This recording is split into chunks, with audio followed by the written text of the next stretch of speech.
All right, it's recording. So welcome everyone. I want to introduce myself, Vicky Vasquez, and I want to welcome Charles Purcell, which is a great friend of mine. He's an amazing father, Thank husband. you. He's a great Buddhist friend of mine. And basically, you're a professor at the Miami-Dade College, That's uh, correct. Political Science. Hmm. You are a war Gulf veteran, 1990, at the Yes, that's Storm, correct. which is Hmm. thank you for your service, Charles. No. And thank you for taking the time to come here because we were talking before, these are very important times for us. Hmm. Information is the key. And the case is, what is the information that we need to know? Hmm. And it's important to have a foundation of what are our rights right now, because Hmm. this is the time where we're really tested in how we can exert those rights. Hmm. And as we heard a lot of time, knowledge is power. Hmm. And I know some of us is like, oh, gosh, I have to now study. We got to study, Hmm. but now it's crucial to study. Now it's crucial to understand how we can navigate through this time of so much information and be able to decipher and say, okay, this is what I can do here, and this is my right to do this, and this is what I can say because we have, you know, rights. So Hmm. with that said, um, I think we mentioned we were going to go briefly into the Constitution. And I mean, there's a lot of things to talk about that, but you wanted to focus Yes. on one in particular right now. Well, yes, actually, I want to focus on one particular amendment and touch up on a portion of another amendment. And one of the things that the general public in the United States does not understand that we live in a federal democracy. And what does federal democracy mean? That you have a separation of power between the federal government and the state. So we are looking at a point in time where Sorry the about U- that. it's okay. The thing is that my computer is close to my phone. I didn't cover that one. Sorry about it. That's I- okay. Thank goodness it's okay. So you were saying, uh, sorry, it's federal yeah, so you have this democracy? yeah, in a nutshell, you're having whatever is not with federalism, and we live in a federalist society, a federalist government. So we tend to say, okay, is are we living in a democracy? Well, we're living in a democracy, but there's many forms of democracy. You look at the United Kingdom. The United Kingdom has a direct democracy where every voice counts, and every vote counts. In the United States, it's a little bit different because we have a representative democracy, but it's also we live under a federalist country, a federalist state. So we have every state has their own constitution, Really? but yes, every state has their own constitution, but those constitutional rights within state do not conflict with the law of the all-seeing law, the ultimate law, which is the Constitution of the United States, the federal Constitution of the United States. So anything that's not reserved, oh man, I'm gonna have to get one, and I'll make this point, and then I'm gonna go get my charger. I thought I was fully No charged. problem. I got go ahead and take it. Yeah, let me go do this Gotta really take quick. my cat out of the balcony. No worries. 1 second. Come on, guys. Danny, come over here. You little sneaky bunny. Come on. Come on.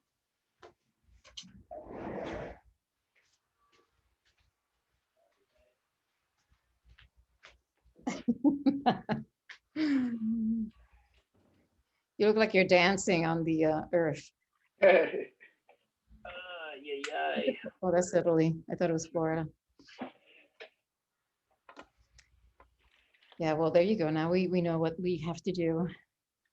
Our phones are charged or and silenced.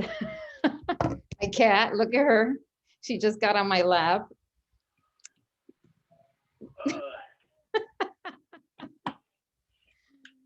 Oh my gosh, this is too funny. Sit.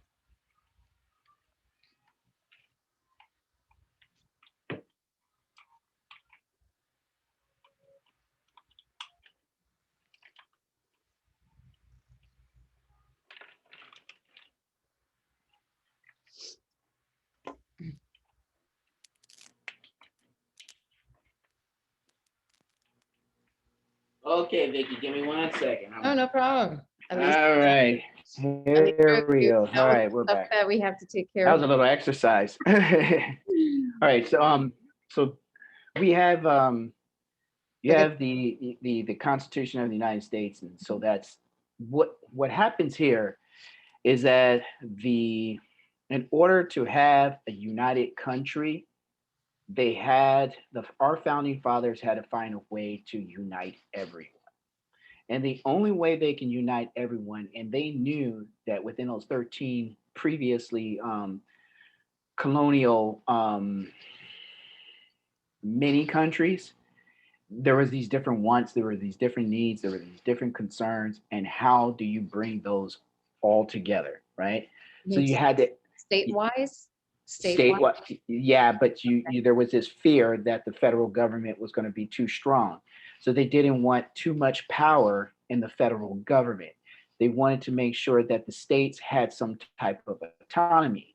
So whatever was created during the first and second constitutional conventions, whatever was not created at that time, whatever law was not created at that time, those reserved powers were given to the states.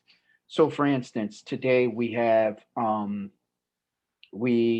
seen right now we don't have medicinal marijuana to be nationalized in the country, and the reason why it's not nationalized is because the federal government does not recognize it as of yet, does not recognize it to be constitutionally legal for it to be distributed from one state to the next. Can I ask Right? you one question though, to Sure. clarify? When you say federal government, is Mhm. that the three branches of, Absolutely. okay, Absolutely. those branches are the legislator, judicial, And the and Supreme Court. Supreme Court. Now, not to go too far deep into that end, because you have the Capitol Hill Yeah. Congress, which has, I would argue, that over the last 70 to 80 years, we have, as citizens, we have dropped the ball because we have not paid attention to what Congress has been doing for that Correct. period of time. Correct. So even though the three branches of government are supposed to have some form of checks and balances amongst each other, they no longer do. Because if you can have someone in office who is backed by the majority of the constituents who are in the Capitol Hill, Mm. then it makes it appear that the president at that particular time is doing all the work when it's actually not. So when you have this conspiracy argument about, oh, the president is just a puppet in the White House, Hmm. to some degree that is true, Hmm. because we don't pay attention to the 400 and something people who are in Congress who are calling the shots, who are 300. We have like three out of 400, and I don't remember the exact number, but you have like 370 to 380 people running Congress, and 300 in them, 300 of them are, plus 300 plus Yeah. are white males Really? who, and you have less than 100 that are female in Congress, and the what is it, 51% are millionaires, 49% are close to being millionaires. So we're trying to find out, okay, is this representative government really representing 90% of the people who are suffering economically in this country? Not, not at all. So now when you get into the constitutionality of it all, then you have this separation of powers, right? And this is um, getting into, we can, I don't necessarily want to touch on every single amendment, but now when the founding fathers were creating the Bill of Rights, which was the last part that was added to the Constitution, Mhm. there was an argument by the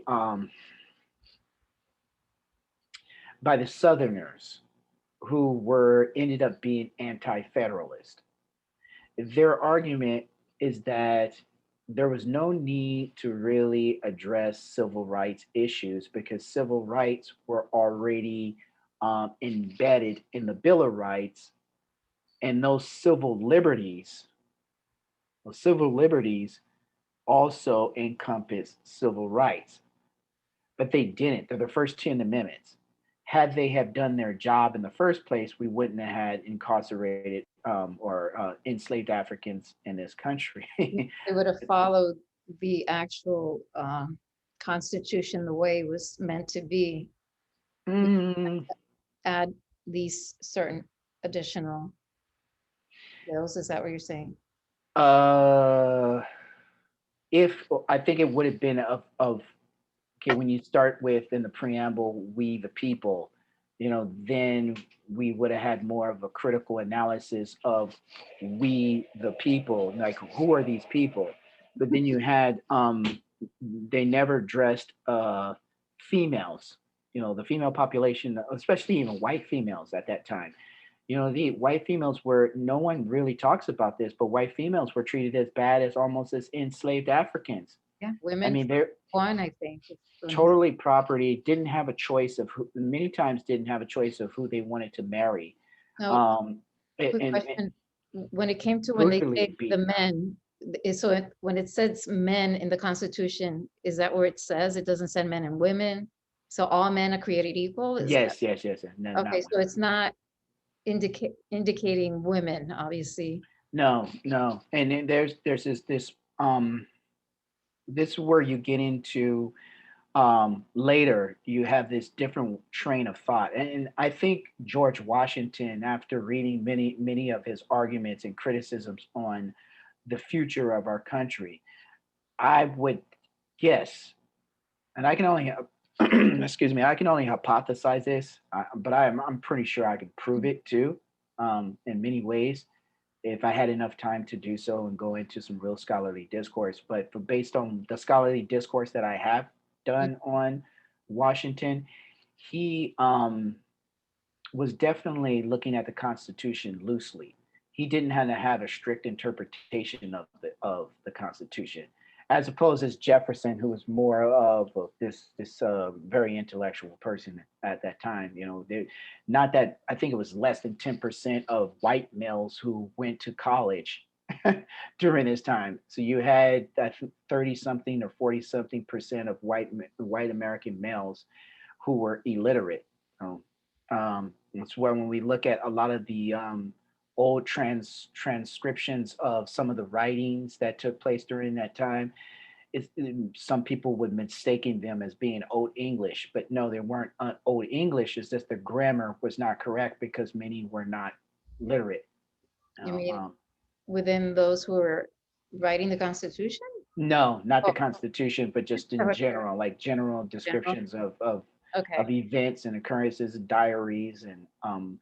So that removes the correspondence, yeah, even government correspondence at a more like a local level. They weren't all grammatically correct according to the English language, and so. But if you read stuff that George Washington has written, like his diary, which you can find at Barnes and Nobles, and I have mm, one of his books that was basically his diary. wow. Um, I mean, he was very articulate. He was well educated. Mhm. He ran with a freak of nature, Benjamin Franklin, who was he was a very profound man. I mean, even though he had some things that, of course, morally were not many of us would disagree with, but the things he talking about free person. Benjamin Franklin was a free person in every sense of the word, but he was also one of the few men, founding fathers, who had more of a loose interpretation of the Constitution, meaning that he saw the Constitution as an evolving piece of work that was the medicine for all conflicts in our country, if we were able, if those who were in power would be able to rid themselves of their own devices that kept them from um, moving our country forward in a moral fashion. Mhm. And I hope that makes sense, because there were others, especially the anti-federalists, who were so fearful of um, the federal government gaining so too much power that they looked at the Constitution strictly. If it said it word for word, that's exactly what it meant. You could not question what was in the Constitution because it was laid down as being biblical. And that is the problem that we have today, because we have too many hands in the melting pot, or excuse me, it shouldn't even be a melting pot, but too many hands in the kitchen right Mhm. now. And we're relying, there's too much reliance on information coming from the media, information coming from these politicians who have their own agenda. And that is, and there's not a wake up call yet. So when we, as for me, as a political science professor, there's one thing that is very there's a couple things that are very difficult to get across to people. First of all, everybody has a political opinion. So when it comes to a political, listening to a political scientist, we are the ones that get the least amount of respect. But Okay. we're the ones that went through so much sweat and tears to actually understand politics, and everyone, because they feel that we're a a neurosurgeon has more respect for a political scientist than the average person that's out there on the streets. And it's because that's how important a person's politics is to themselves, that they don't understand that they're not the professionals. They don't see the cues, they don't see the warning signs, they don't see the flags that are coming. They won't allow us to give a proper forecast of the storm that's getting ready to come. And Especially nowadays with what's going on with information. right, so if we take a look at, okay, so our situation that we're dealing with right now is the pandemic. Now, let's just kind of separate the pandemic from the virus, or excuse me, let's separate the need for the vaccine with the virus or the pandemic, right? Mhm. I mean, because that's the pandemic and the virus are, that's a whole other moment that we could spend probably like hours talking about that. Pers- That doesn't necessarily deal with constitution. It deals with more with international relations, mm, how the international community works with each other. They have a whole different language. You know, when you look at political science, you have to look at it as an anatomy of a living entity, as a nervous system, as a scaffold structure, and it has laws, mhm. just like all science. So right now, we're not talking about that part. We're talking more about the free radical signals that are in our country, which deal with the Constitution. Because just like you can, if you got an illness, you can go to the vitamin store. You can go, if you know what your illness is, you can eradicate the problem yourself. Like if I have a cold, I'm not going to go to the CVS and get a flu shot when I know I can go to the vitamin shop and get echinacea, get vitamin C, stock up on vitamin C. Maybe I need to go do some exercise and sweat it out in the sun Which is because your option of what you're trying to get to. exactly. So we do in here, and thank you for saying that, because we can, that's a perfect springboard. Mhm. So if we look into the 14th Amendment, right? And now we have this fear. I'm not going to share my screen just yet, but I'm going to read something to you.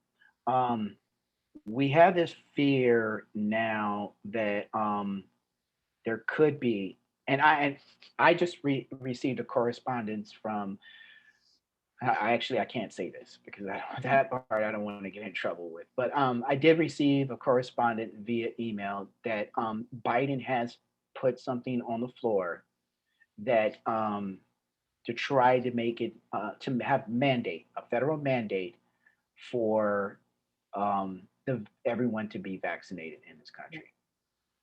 Okay, so when that took place, I immediately contacted my union rep Mm-hmm. and shared my thoughts with that. Because why?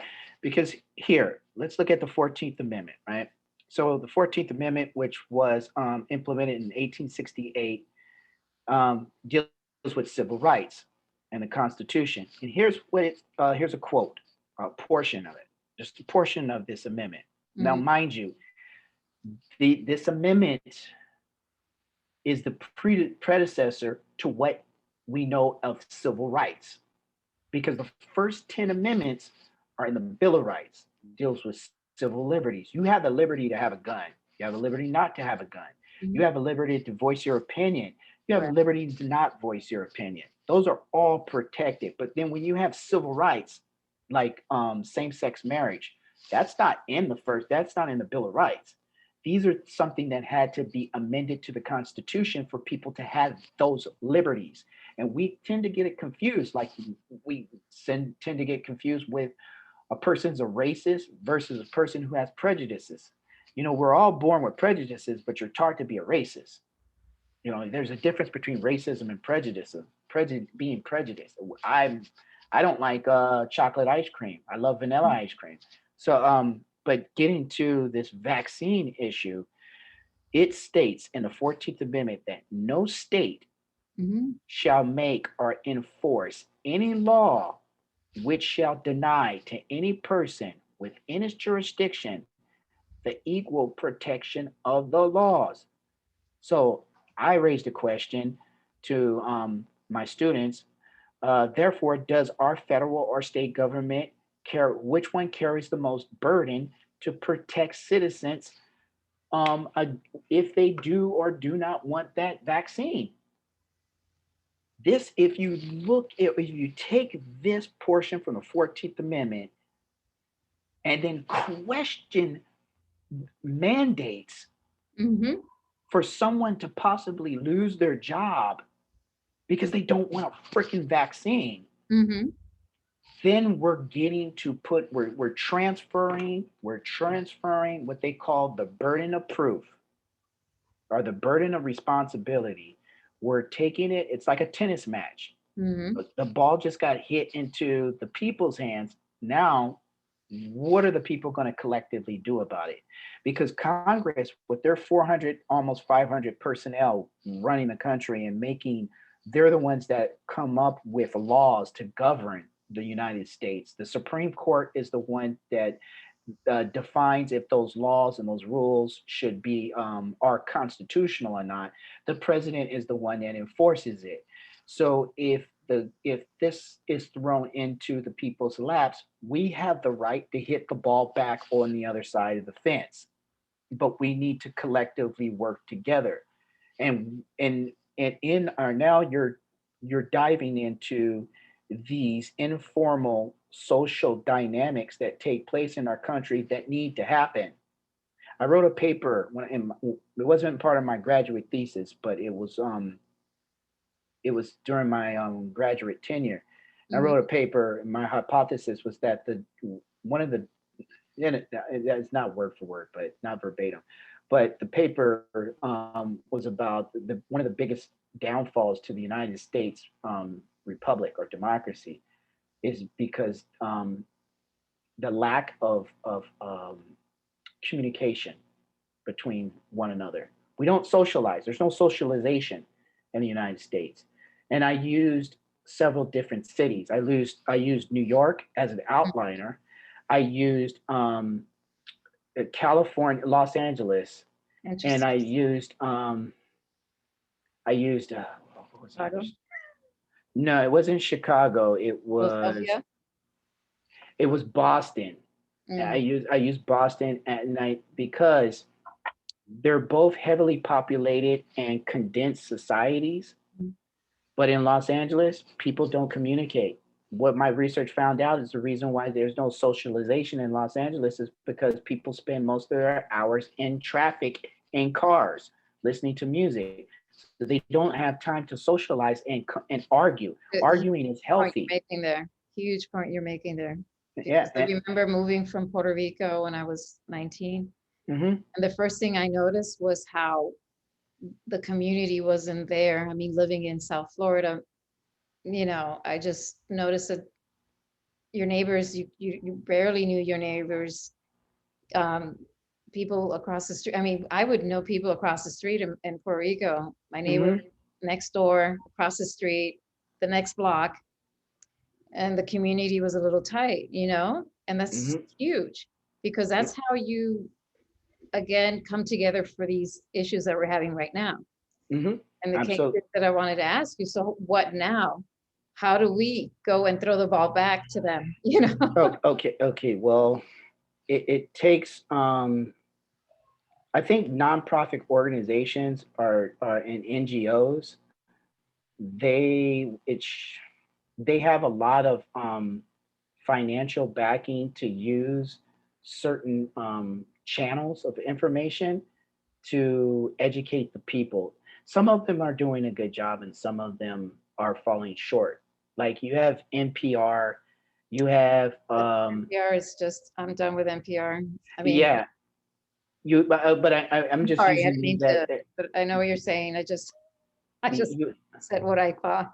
yeah, you have They're these supposed to be to educate you, but they still put their own take a lot of the times, well they or infiltrate the information that you're trying to get away from. and So, but the, and that's okay. So point, fair enough, and I understand your point. mhm, But there's many different outlets mhm. that do just that, and they all have their opinion, and these opinions are great. Like for instance, you have the RAND organization, which is a conservative think tank that I was labeled in college. The whole, if, even to this day, the natural social science department at Cal State Los Angeles University, they know me as little Charles Purcell, oh, little Marxist. Like, Really? yeah, that's it. And it wasn't because I supported Marxism or communism. It's because I was one of the few students that could read the Communist Manifesto, and I could just pick it up like that.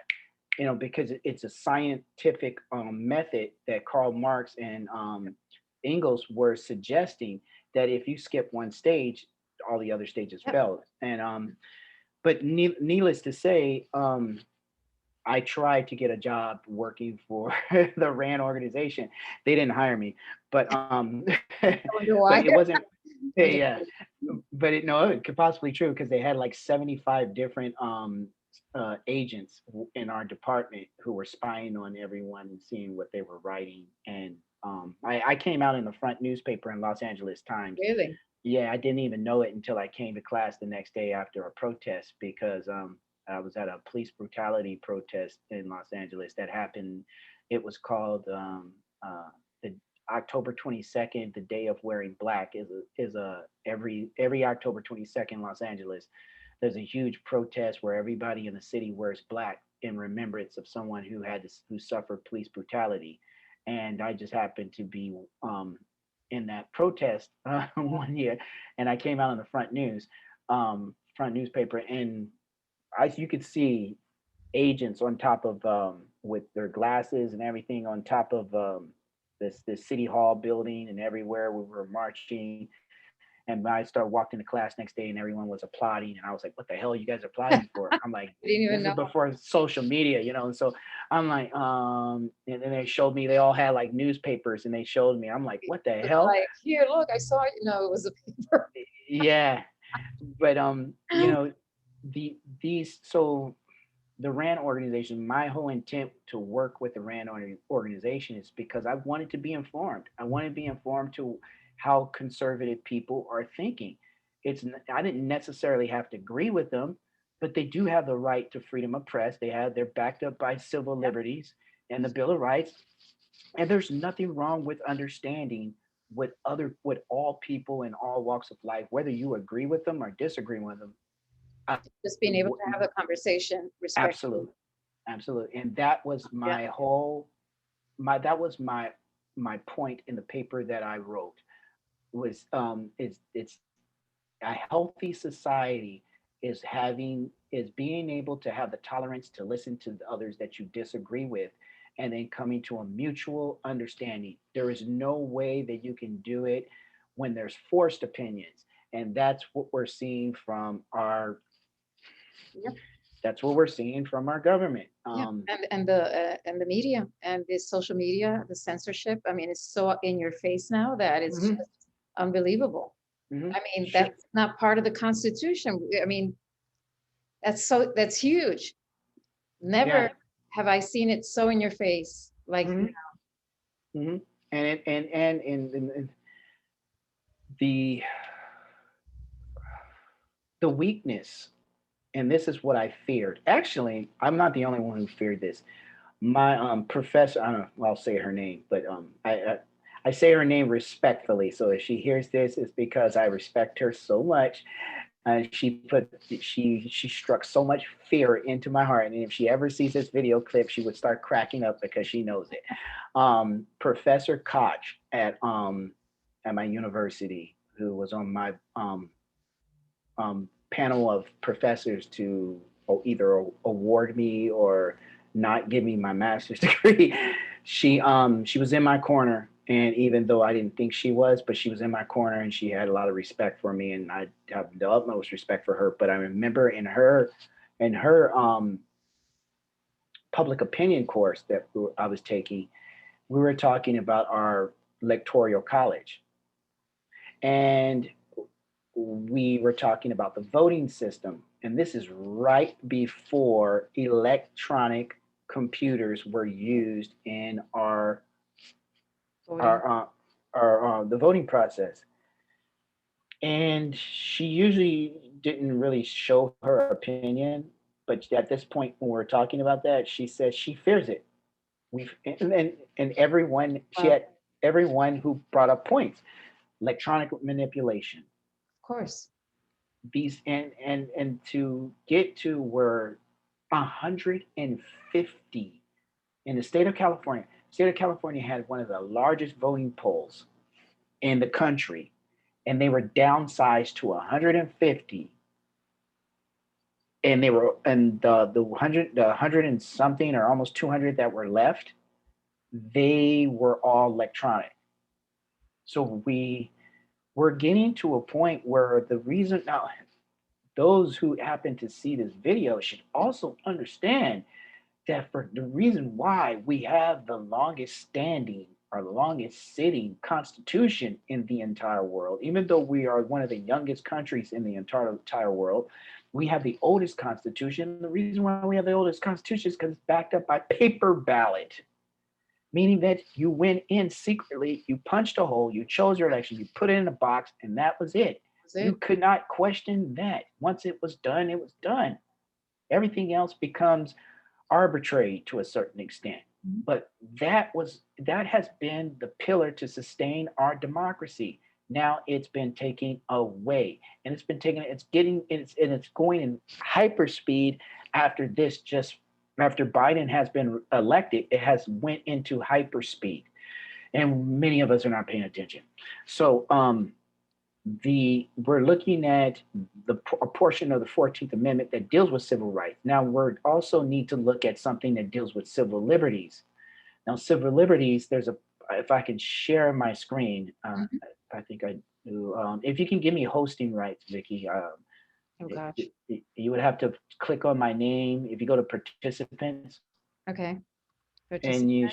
Click on your you name. should yeah, you should see an option that says make co-host. Yep. Okay. Okay, You go. okay, great.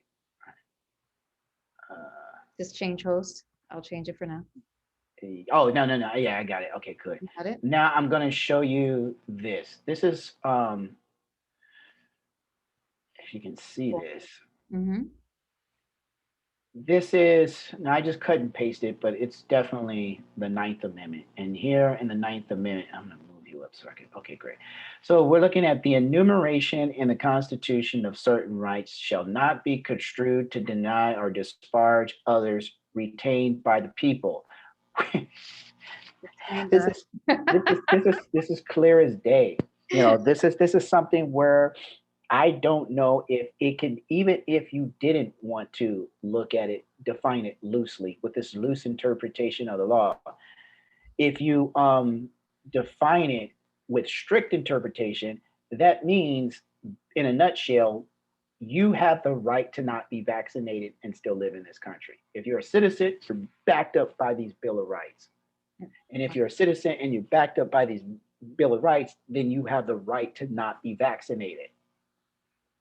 So I don't understand how President Biden is Well, because trying to move they're, forward. they're trying to rewrite history. They're trying, I mean, it's been obvious that they're not following these rights.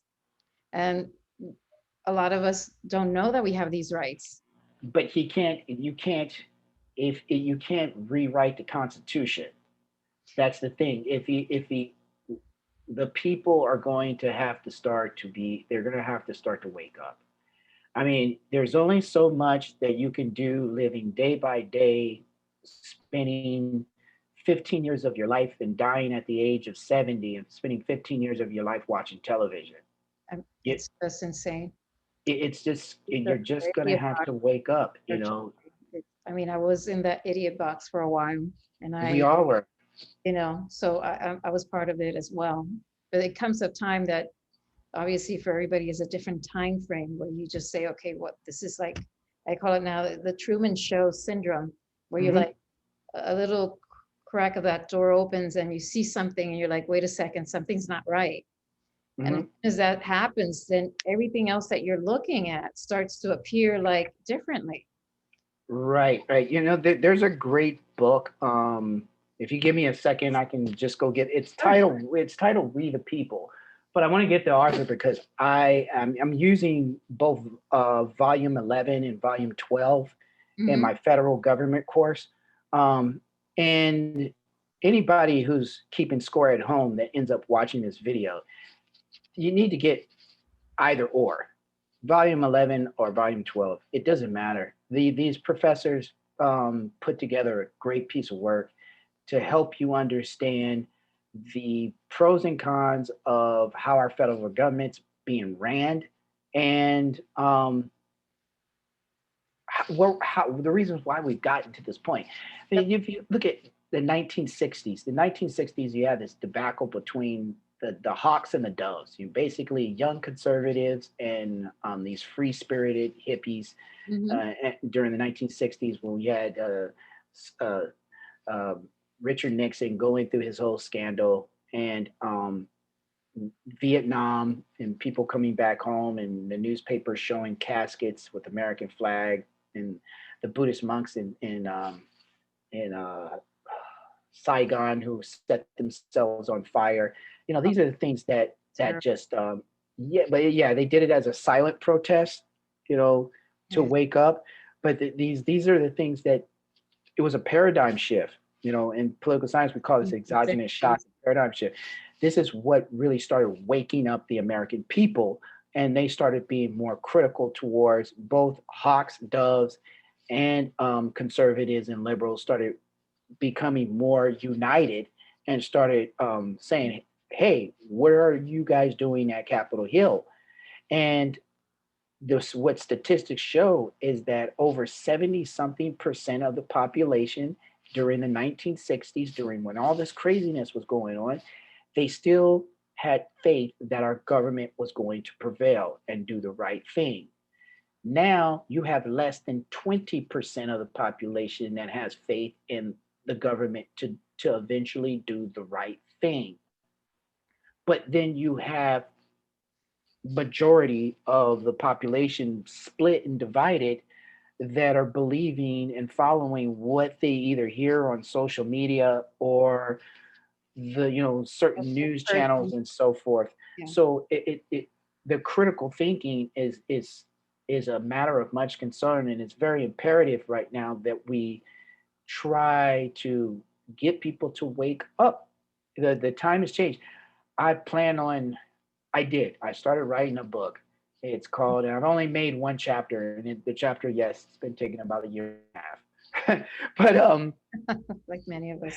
yeah, but the it's called The God You See Is Not There, and it's hitting many different I'm pointing the finger at different things that are happening socially in the United States, especially with the African American community, but also touching on this failure and how difficult it is for the general public to be critical thinkers. That's a Uh, very good point, Charles, because like what I see, if I may, is that because of this overwhelming information, a lot of it is separating groups of people in different factions. mhm, And as you know, separation doesn't help to create solution. mhm, So we're separating this and we're saying, that is because of religion, race, gender. It's enough of that. mhm, It's just open your eyes. They're trying to separate us with misinformation. mhm. Absolutely. You The have, greater we are, the less we can accomplish. And that's yeah, exactly what they're doing. That's mhm. that's their point. And You they're doing you. I don't know. You don't have to applaud them for doing an excellent job of achieving that objective, but they are doing a great job systematically to do so, because you have now in the 60s, late 70s, 60s to mid 70s, know? most middle class citizens, African American, Latino, white, Asian, all different ethnic groups were able to go to college, and not once they graduated from a 4-year college, they did not have the financial burden, right? Now you have 25% of the population out of 360 something million people that we have in the United States. You have 25% of the population has 4-year college degrees. Out of that 25%, you have close to 17% of the population are females who have that 4-year college degree. The reason why they have those 4-year college degrees is because most of them are going to college because they're single parent mothers. So there's a big issue here. Then you have 47% of African American males who are teenage fathers by the time when they're in middle school, and they're already going in and out of the prison system. And it's 44% for Latino males that are in the same situation. Then these both Latino and African Americans never end up getting their high school diploma. So we're looking at, and then all along, guess what you have that's just oversaturating and driving the whole entire young adult population crazy is standardized testing. So you have the standardized testing where you have almost I could probably say just every public school Mhm. in the country is trained to educate the students to just be prepared for a test. But then you have Absolutely. so Yeah, I've been there. I just, and it's not a one size fits all. right, and we're having, and I have discussed this with young adults, and but the good here's the good thing, though, Vicky. Um, with the bad, there is a little bit of glimpse of light, and you and I know this, Mhm. right? So it's in our Buddhist practice to, and we have faith in this. Um, but I can see it because I communicate with a lot of the younger adults, and there's we in my book. Oh, this is another point that I'm addressing in the book. The baby boomers have failed. They dropped the torch, and they dropped the torch because of, and I'm using a theory. I'm using a political theory to make this argument. Baby boomers dropped the torch around the 80s because of rational choice. Rational choice theory explains that. What does a rational choice theory means? That a person, every person is going to do whatever it takes in order to survive by any means necessary. And you cannot criticize them and say that it's wrong. What the baby boomers realized when they reached the age of 40, that it was an open field for them to take over the country in different sectors. The baby boomers who were working the industrial society, they became managers, lazy managers, most of them, not productive managers. They moved themselves into, because the Roosevelt kids were dying.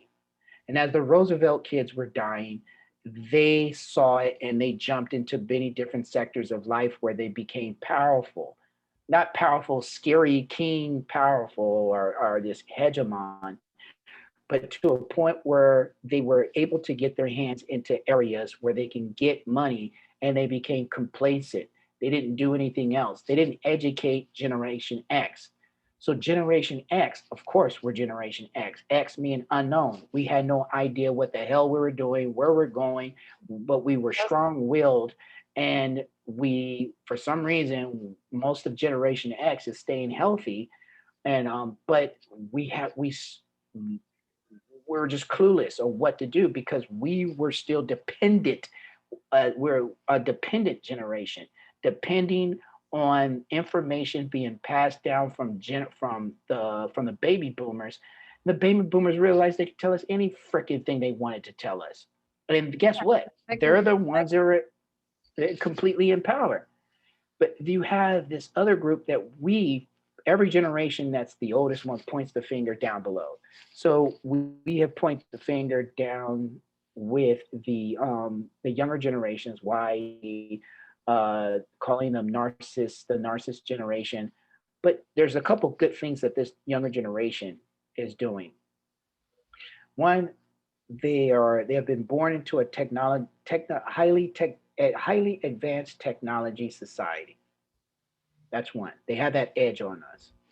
Number two, they don't strike up credit debt. They actually save and they pay cash for everything. Mhm. That's the weirdest thing. True. Now, the third thing about this generation is that they don't have the societal hangups. They don't have any connection. They because they don't understand what the baby boomers and Generation X has gone through. And because they don't have that connection, they see things a little bit as it's shakabuku. Mm. Those are the ones that could be easily shakabuku because they Those don't have people any. introducing people to Buddhism. Yeah, they don't have any hangups, mental hangups. There's no Gotcha. handcuffs on them. They're very free.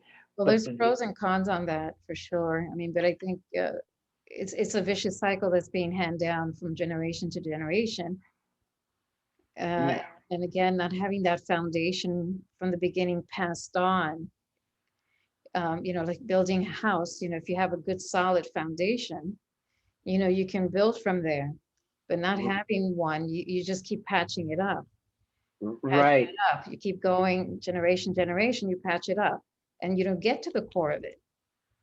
You know. Yeah, yeah, yeah, and that's the beauty behind that's the beauty behind my field. Is because George Washington and the founding fathers knew that there will never be an end to anything. And in order for society to advance, it's like they were looking at a spider, the spider that they knew was going to live forever. Mm-hmm. And the most beautiful thing that they could see from our Constitution is watching the people um, help this spider build this beautiful web. And right now, the web may not be symmetrical Mm-hmm. because there's too much wind for the spider to continue making the web right now. Mm-hmm. But we just need to, like you've been telling me, Charles. Hang on. Things are gonna get better. Things are just gonna get Right. watch. It's all gonna come Absolutely. back. I, Absolutely. I can say the same thing and agree with you on a political level. Like we're going through a rough storm right now, but Yep. it's getting ready to pass.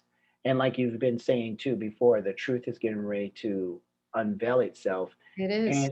And it is. So we just need to, but we do need to know our rights, our constitutional rights, and we got them. We just, but they're right there. But unless we start paying attention to them and raising our voices, then it as you were saying too, they could be possibly taken away, and this mandate would be unconstitutional. Correct.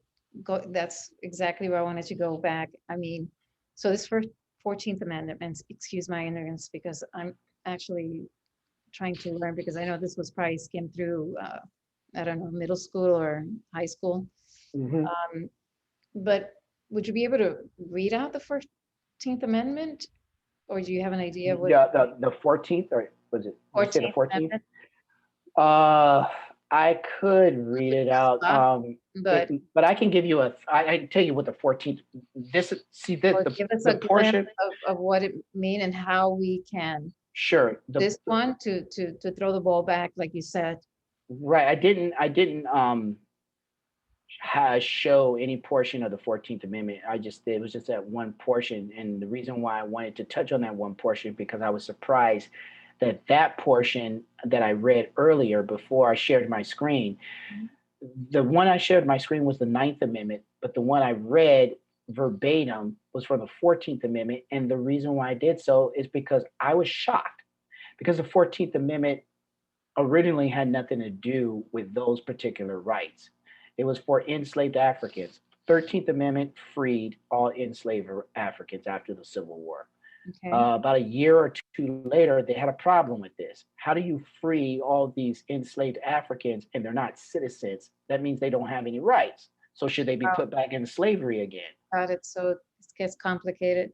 So they Yeah. came up with the 14th Amendment to give them make them citizens. Okay. So So when basically, we're kind of guinea piggyback on right, the 14th Amendment for other civil rights.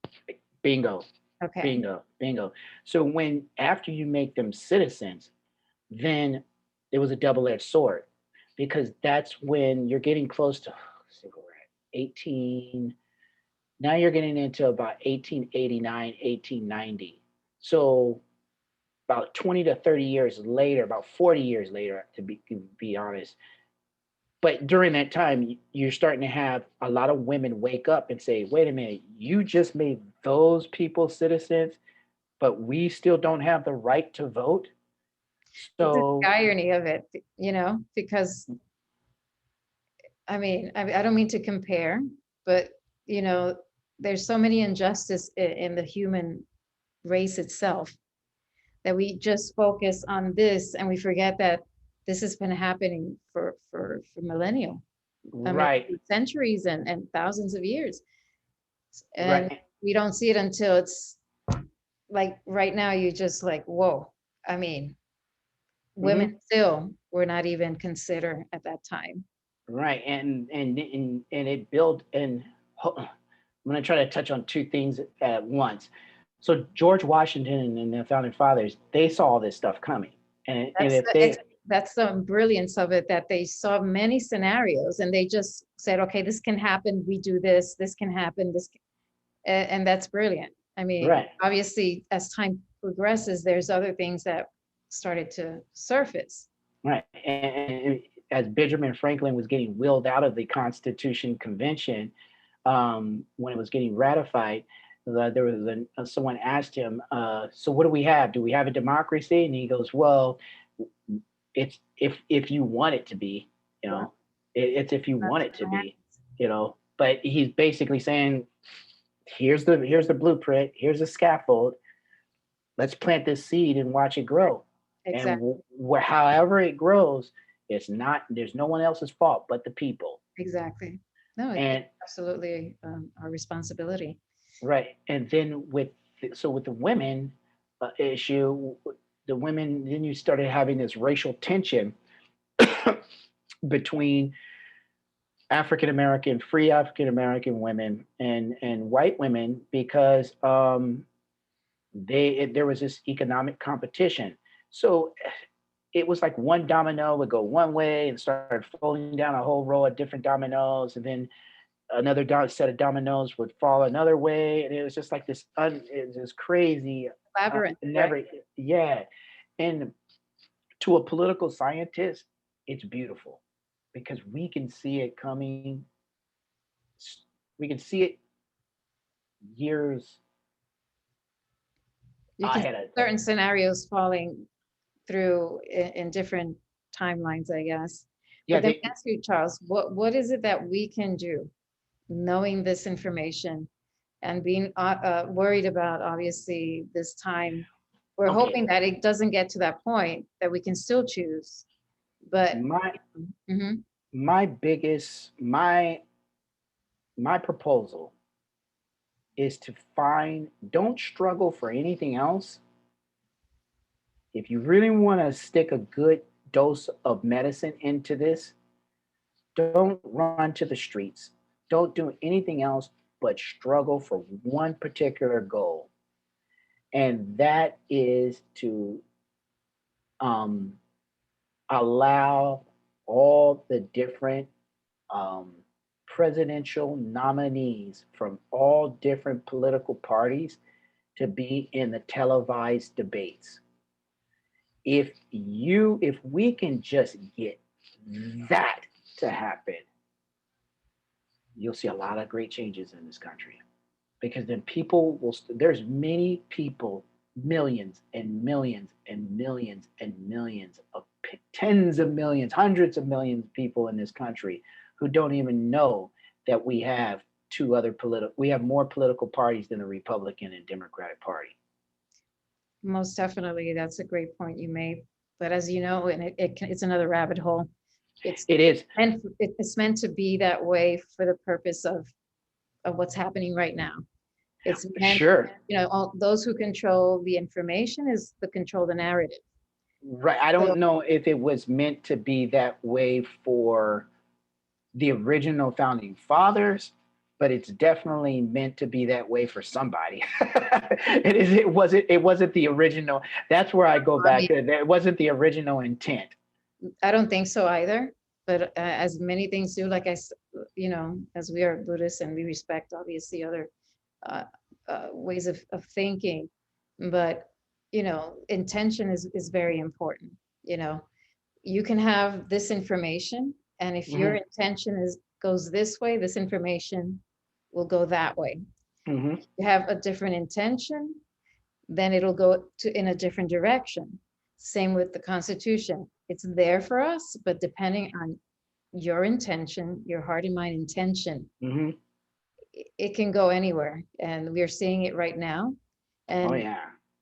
even though I feel it's like a solid, um, information when it Hmm. comes to the foundation of it, but I can see how it's been manipulated to be twisted in a way that they can get away with things like, either mask, either vaccine, whatever it is that they're trying to get away with, uh, to take away the right of a person to make a choice.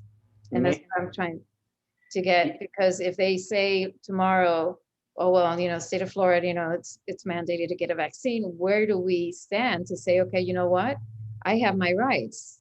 Well, I mean, you try voicing your opinion to your state representative who has to answer to about, I think it's 27,000 people on an average. So if you're trying to make a phone call and you're trying to run to your state representative to voice your opinion, good luck. I know. You won't even probably get the answer Yeah. machine. But you and so you're talking about, oh, can you collectively get I don't look. I went through so many different protests in Los Angeles, and I was so happy to get to during the second Gulf War with Mhm. President Bush, and I was so happy. I was so because during my college career, I was very radical, and I was so happy to go to San Francisco because I heard about San Francisco. How vigilant they were and how they were, they didn't take any crap, the people up there. So we traveled up to from Los Angeles. It was my first time going to San Francisco. And I went up there and I went to this protest against the war. And I was appalled. After we parked our car, we got out. It looked like I was walking down Venice Beach. People were walking around on stilts, singing songs, high off drugs. It was just a big rave as opposed to being a protest. And it was everything that I did not think it would be. It was the direct opposite. And I went back to my went back home and I spoke to my father, who is a former Black Panther from the Black Panther Party. Wow. Um, um, I would love I to meet him. oh yeah, he's Interesting. my father is a he's the most intelligent man I've ever met. Wow. And I'm saying it because he's my father. But and Mhm. moving but on back on the Go ahead. topic, I went back to him and I said, so how did you? He goes, what was your experience? And I said, Pops, I'll never go to another protest again. And he started cracking up. I'm like, why? Mom, that's exactly what our federal government wants us to do. We have the First Amendment right that says we can organize peacefully. We can voice our opinion Yeah, and not be criticized for it. But there's nothing in the Constitution that says that the federal government can just ignore it. there you There's go. there's nothing in the Constitution that says that they have to answer our voice.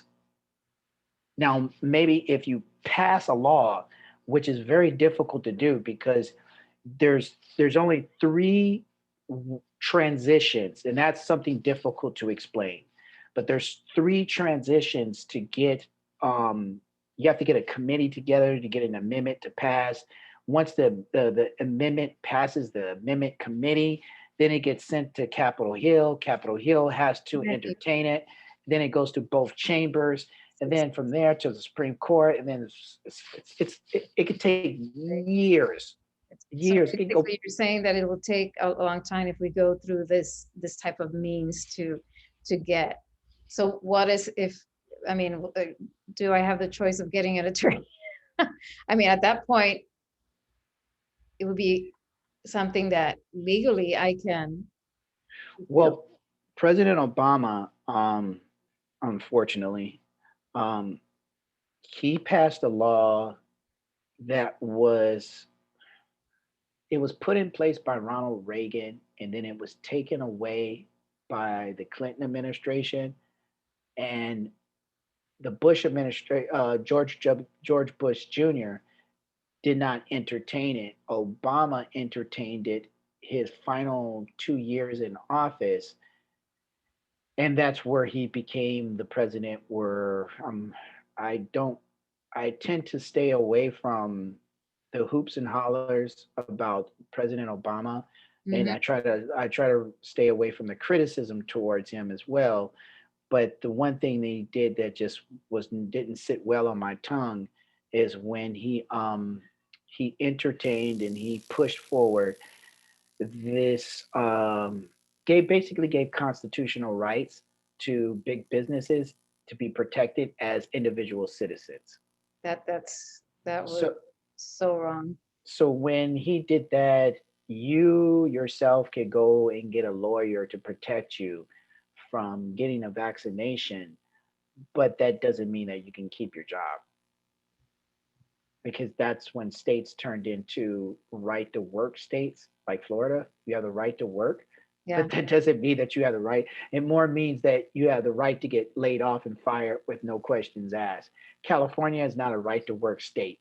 If you get laid off, if they want to lay you off and fire you in California, they have to have a good damn reason, and they better have a good reason, because companies can get sued. But in the state of Florida, no company can get saved. They can just wake up one day and say, you know what, I don't need you anymore. It's That's just that simple. And with this vaccine, if there's a mandate, that's basically what the union rep was telling me.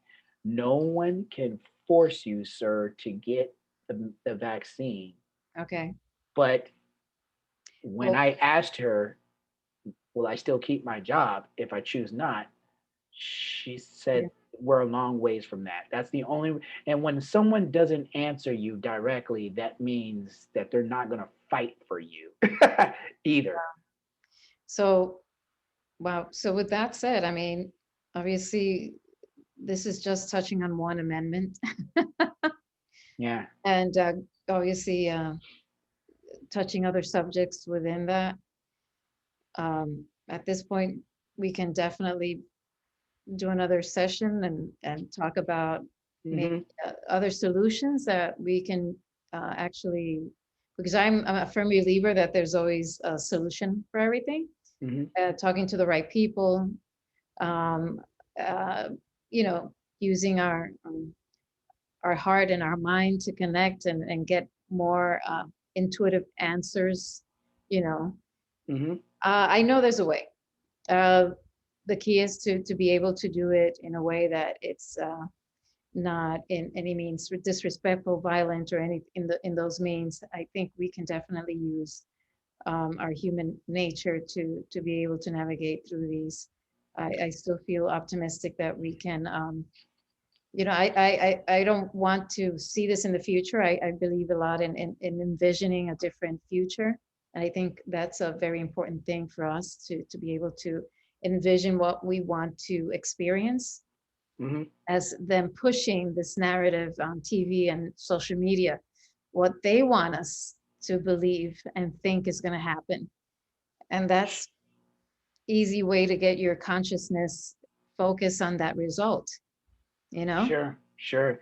I Mhm. believe so as well, Vicky. I think that this is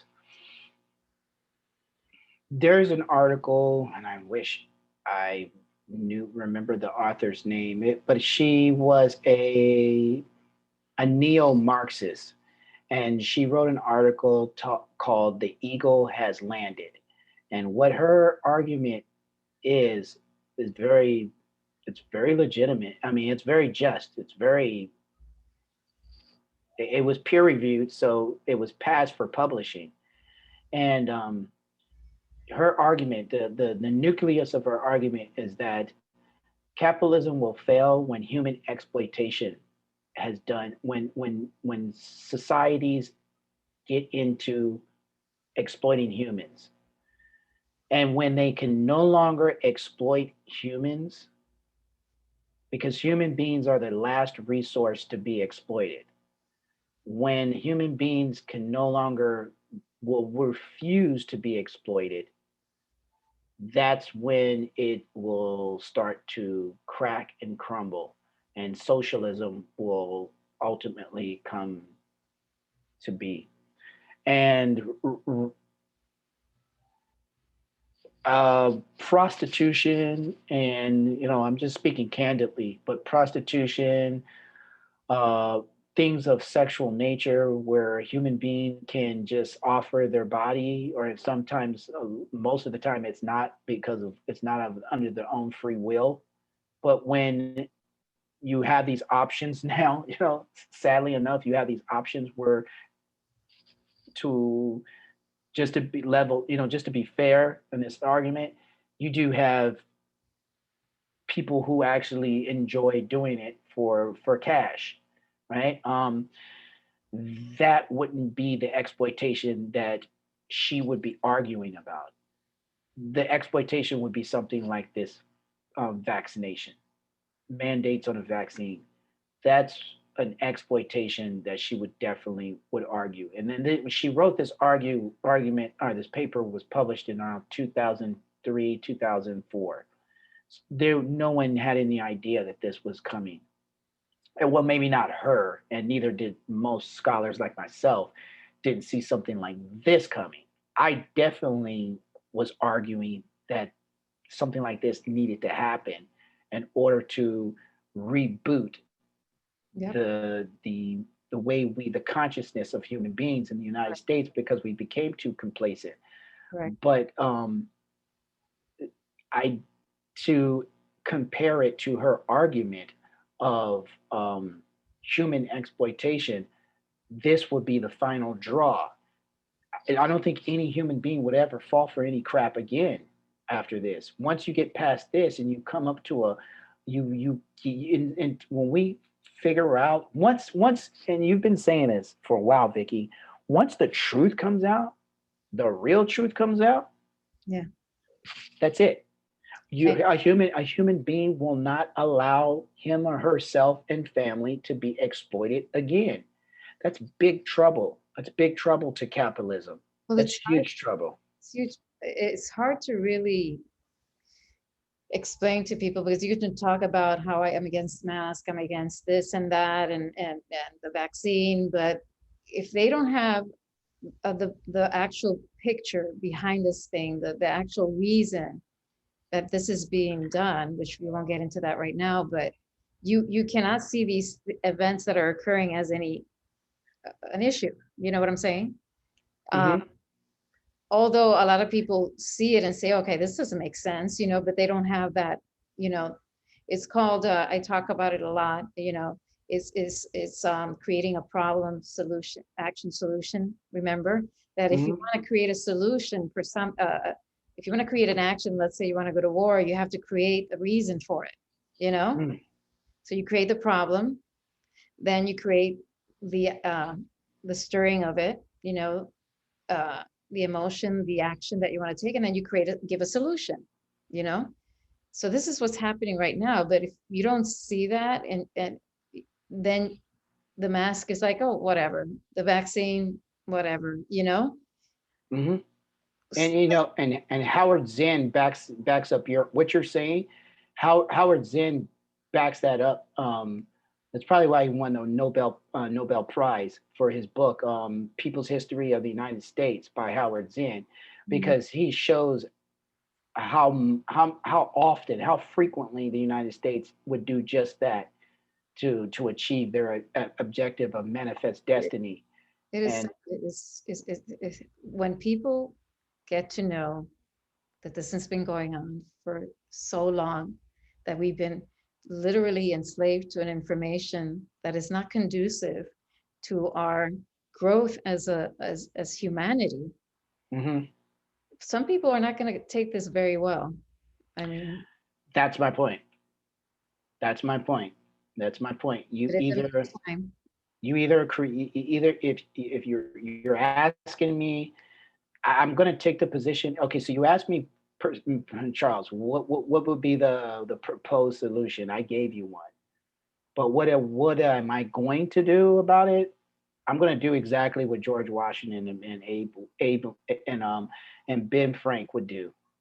I'm just going to sit back and just watch it do what it's going to do anyway, because that's exactly what that end result is going to be. And unless you have the power to rewrite a whole constitution, good luck.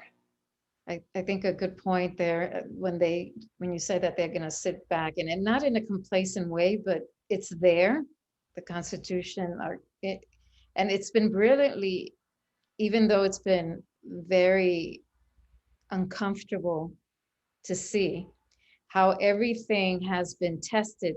Our government, our government agency, our three judicial, the system, the federal government, how, I mean, from what I've seen, how the corruption has gone so deep, you know. I Hmm. would never have thought that the way it was built, it would create still a level of corruption Hmm. that I always thought, okay, if there's corruption, at least this system that we have can definitely be corruption free, kind of, But unfortunately, as I said earlier, those who hold the information, regardless of the system that's in place, those who run it can manipulate it, And if we're sleeping like we have been, it's like, the elves in the back, you know, going in the back, creating all these things. Oh, entertain them with, with the TV, with the games, with the Kardashians, with everything that can come to stimulate our all our senses, while this thing is being created in the background, and we're seeing it right now, just going full force. Still, people are like, I wish I was a Mr. Magoo. I call him Mr. Magoo. When people are just walking and everything's falling, but they're still walking, and I wish I was still Mr. Magoo. Let's put it I that forgot way. about Mr. Magoo. Yeah, that cartoon was cool. Yeah, he Yeah, was. the ladder was falling. He was still going. The traffic was, cars were going by. He still was able to cross the street. I don't even think he can Maybe see. I should go back into the Mr. Magoo. I love it. Um, But the one thing I can say, well, I don't know if this brings any hope, at least any immediate hope. But when I was interning with the United Nations, my first year, I was very nervous to wow, speak because I'm around young interns, and some were younger than I that come from affluent backgrounds from all over the world. I remember nice. being in New York, and we were a standing ovation for the first six interns from no, Afghanistan. After we this is after we flatlined the whole country, and these six students were made it to be interns in the United Nations to represent their country, and it, so after my that year, and then the next couple of years, 5 years after that, um, my confidence level started to increase rapidly because of I started to realize that behind the dapper suits, there was not that much brains. But these young people had so much power because of the financial backing that would come from their parents. Interesting. And these are, so why am I saying this? I'm saying this is because we have ignorance on both sides. Yeah. And those who have the financial power are not that much smarter than those who don't. The problem is that they do have that financial power, and their solutions are not that well thought out. And it goes back into this hamster wheel that I call life, where how do we jump out of the hamster wheel? Yeah. And I don't know. I don't know if I'm supposed to know, Vicky. I don't know. Well, And all I I know is know. I'm turning 50 this summer, and I'm feeling Welcome pretty to the damn good. club. So, hey, we were looking good on the 5 Welcome 0. to the club. Oh gosh, man. I mean, it's this is our first, and I hope it's not our last video. I just felt that there's a need to talk. There's a need to voice out our heartfelt opinion in a respectful way. I think there's a Hmm. need to educate ourselves to be able to say, okay, wow, that's information that I didn't know. And I think it's powerful to be able to gain that information and then use it. So with that said, I mean, this is a beginning. We just touched barely on the 14th Amendment, but I think it goes beyond that as well. You wait until they're forcing us. They're people say, oh, they're forcing the schools to get back open. I know, Okay, I this know. is a good thing. See the, yeah, I'm gonna tell you, it is a good thing, because this is the quicker people wake up. I know, For instance, I know. then I can go to work. I get Maybe I start taking off my mask, and exactly. and That's then what I'm saying.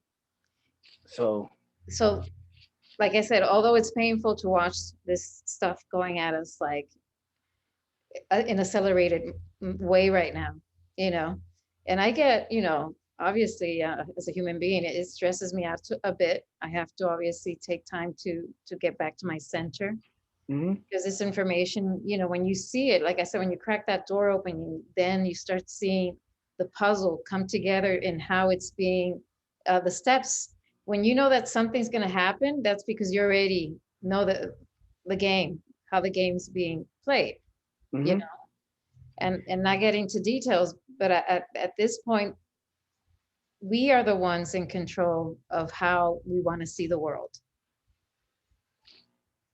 True, and I salute you for inviting me to speak to you and share my expertise on the Constitution. And the more we have this conversation, the Yeah, more I want to conclude and say, I think you're right on the money with the right idea of getting more people to address the Constitution publicly, because that might be the fear that our federal government does not want to Yeah, see. Is when exactly. we start talking about the constitutionality of this event, that I don't think they want to hear that talk. No, I think we still have the power. I think we still have the power. The key is like we said, we have to wait. We have to keep waking up people to the fact that we still have the power and that we shouldn't be intimidated by not knowing that. And Yeah. we have to empower our friends, our neighbors, our family, Mhm. because even though they're censoring, but they cannot censor the voices that are being passed around still in a traditional way, which is word of mouth. Mhm. People, oh, Mhm. social media, they're censoring me. They're still word of mouth. There's still, you can still talk to your neighbor. Your neighbor is going to talk to their family and so forth. And it's going to be spreading, I, you I, know? I- I'll tell you what. By the next time we have another sit down, Yes. I will have more spot checking Okay. information to share with you about the Constitution. Awesome. I will be more than No happy to do that. problem. I'll just, thank you so much, Charles, Oh, for thank taking you. the time. And I'm, Again. this is our first, so I'll probably just, tweak it a little bit and put it together. And if you're comfortable with it, put it out. If not, we can do another one and focus, on key points. We can probably go over it and say, okay, let's talk about these key points and then Mhm. go to the next and then maybe invite somebody else, Sure, sure, conversation. Sounds good? sure. Absolutely, Thank absolutely. you so much. Thanks, Have a Vicky. Take care. All right. good Bye bye.